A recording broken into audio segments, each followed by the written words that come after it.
Thanks, and I'll be quite brief. Thanks for giving me the floor, Ron, and really interesting to hear your perspectives previously. So, I'm not a scientist. I'm not not an academic. So you might be wondering what I'm doing here. I'm a managing director at Teneo. I look a lot at the commercial sphere. I advise companies on AI, and my biases, if you will, are I sit in Brussels, so I'm very EU focused, and in Brussels.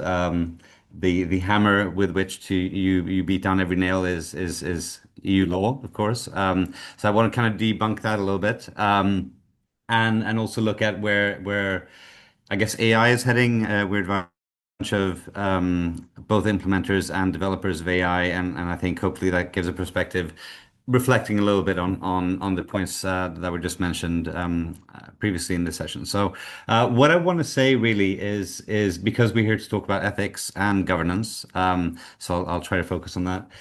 Um, One point is certainly around data fidelity, right? I think we have, I like to compare it to weights and scales or measurements. You know, if you get drift, if you get AI training on accurate real data and then producing synthetic data and then retraining yourself on the synthetic data, etc., you get a kind of drift as you would with a set of scales or a kind of these examples that we have from before. So I think ensuring that we have a kind of I guess a metadata, a system for judging what is actual data, what is real data, what is synthetic data, what AI has produced, and what is corresponding to the real world, will be super important so that we don't get this drift situation as AI evolves. Another point that I thought would be worth raising is around and I think you put it very well, Irina, there around, AI researchers doing AI, um,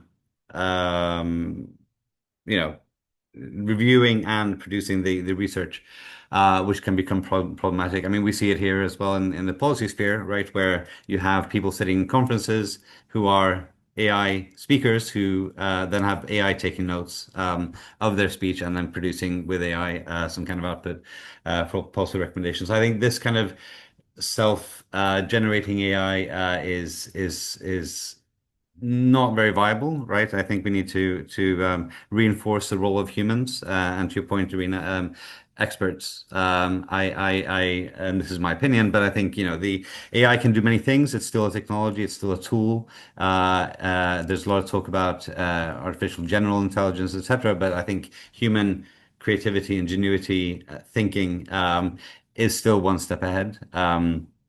Of of where AI can develop as a tool. So finding our places as humans, and particularly in the domain of science, the expert-led framing that you put, Irina, was very helpful. The humans still have a role, and how do we make sure that AI becomes a useful tool and doesn't end up being more harmful to the trade. Um, and then I think just a small point, and then I'm happy to have a conversation about this. And Ron, we exchanged earlier. I'm not going to keep this too long, but I think the notion of and because I said in Brussels, I guess I expressed a bit of that bias. But where are we investing as governments? What's the public interest angle on this? Because I think I observe and I spend a lot of time with companies who are all about scale, speed, moving quickly and breaking things, right? That's a Silicon Valley mindset. I think so it still applies in AI.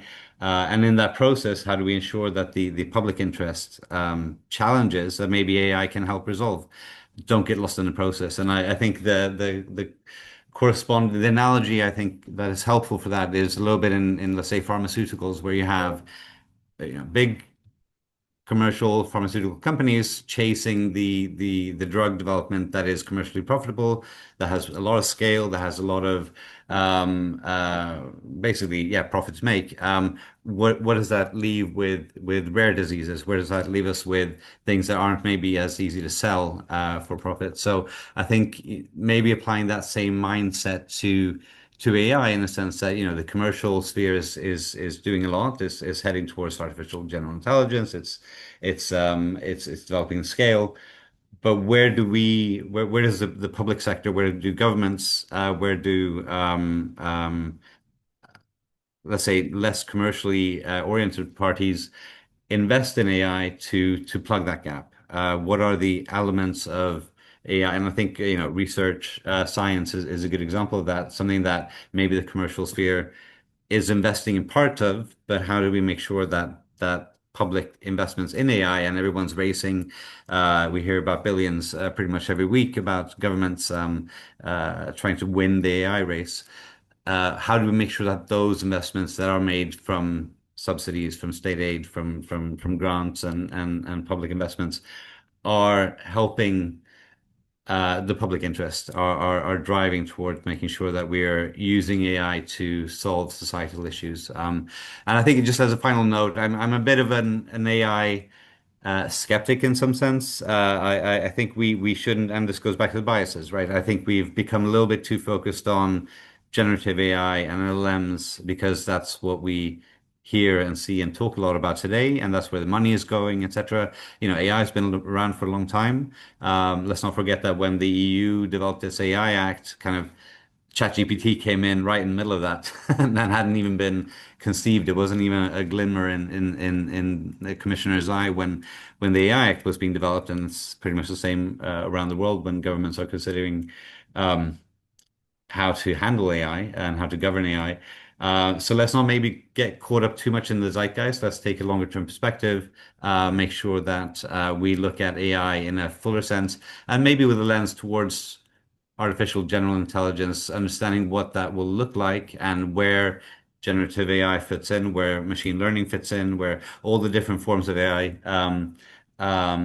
and the corresponding compute, the corresponding infrastructures, the corresponding storage that's needed to make that happen, go in, and then look at it from the government perspective. So I'd say data fidelity would be a good thing to sort out now at a governance level, public investments, and generally making sure that we don't get too caught up in the hype around AI that we see today and live today, and take a slightly longer term perspective. So that would be my opening stall, and very much looking forward to continuing the discussion.